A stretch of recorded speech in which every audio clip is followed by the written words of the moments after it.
Здравствуйте! Today we learn how to say goodbye in Russian. And again, we start with the formal one. До свидания. До свидания. Repeat after me. До свидания.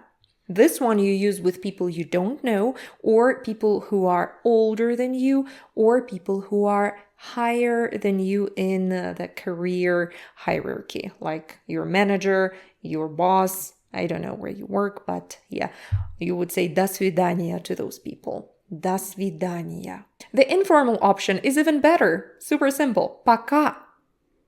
Пока. Пока. I also love to use the double version. Пока-пока. Пока-пока. Sounds almost like a chicken. Пока-пока. Пока. Yeah.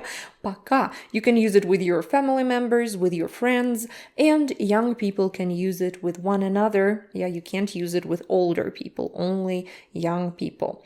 And with kids. Don't forget that with kids, we always use informal language, like привет и пока. Пока.